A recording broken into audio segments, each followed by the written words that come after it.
Hi, I'm Mia. And last Halloween, I found out my best friend wasn't human. Come on, Mia. Let's go to the old house at the end of the street. The abandoned one? Are you serious? What's Halloween without a little scare? I wanted to say no, but I didn't want to seem like a scaredy cat, so I followed her. The air was cold, and everything smelled like dust and old wood. Then we heard footsteps upstairs. Lily, did you hear that? Run! Let's go to my house. Okay. Lily, what are you doing to me? Well, I am trying to drink your blood. N-O.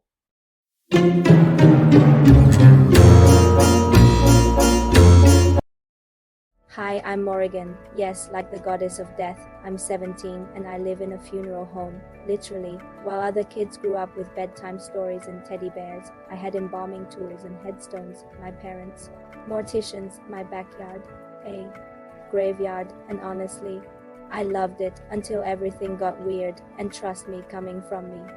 That's saying a lot. At school, people called me names: Creepy Corpse Girl, Wednesday Reject, the Ghoul.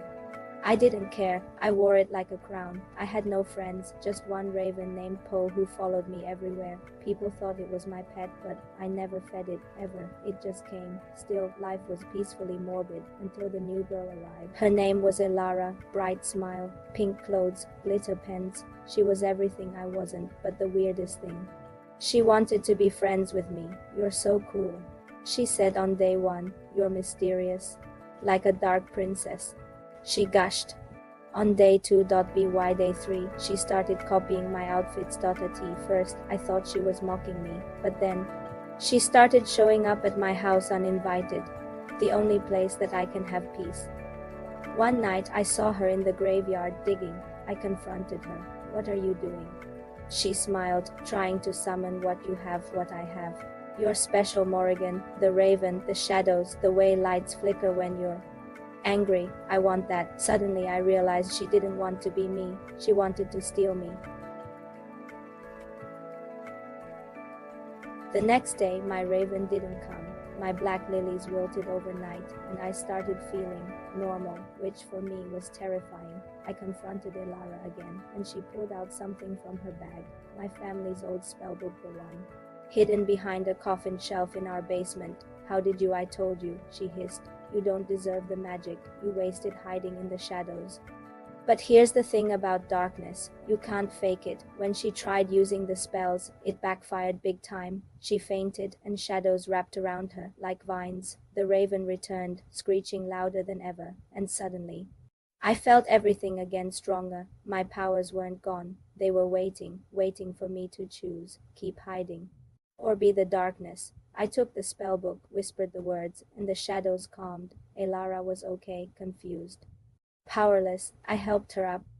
I don't want to be like you anymore, she said, shaking. Good, I replied, because you never could. After that, no one messed with me again. I wasn't just Creepy Corpse Girl. I was Morrigan, the girl who embraced her.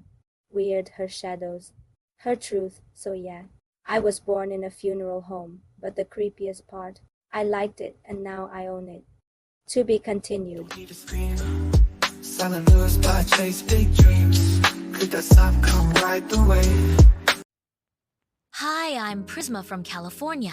The casting director observes with a keen eye, then announces, Prisma, your talent is undeniable, a natural. Juliet steps onto the stage, and the casting director says, Okay, next. Juliet, whenever you're ready. The casting director declares, and the lead role goes to Juliet. In Juliet's room, remnants of celebration linger, but Prisma's face darkens with resentment as the last guest departs. So, the star shines bright tonight, does she? All eyes on my little sister Juliet. Has always been the beat little sister. Juliet's brow furrows with concern. What's wrong? Said me. You've been quiet all night. You've waltzed in and stolen everything I've worked for. Again? Juliet retorts, a spark of defiance in her eyes. Stolen? Prisma, I auditioned just like everyone else. I earned this. My voice cracks with pain. Fine, take it. Enjoy the spotlight. But don't pretend you don't know what you've done. Don't pretend you don't know how much this hurts. In the school theater, Juliet stands center stage, struggling to embody her character's emotional depth. I lurks in the shadows, her ambition barely concealed as I give her a nod. Juliet stumbles over a line, her face flushing with frustration as she senses I silent judgment. I don't know what happened to my sister.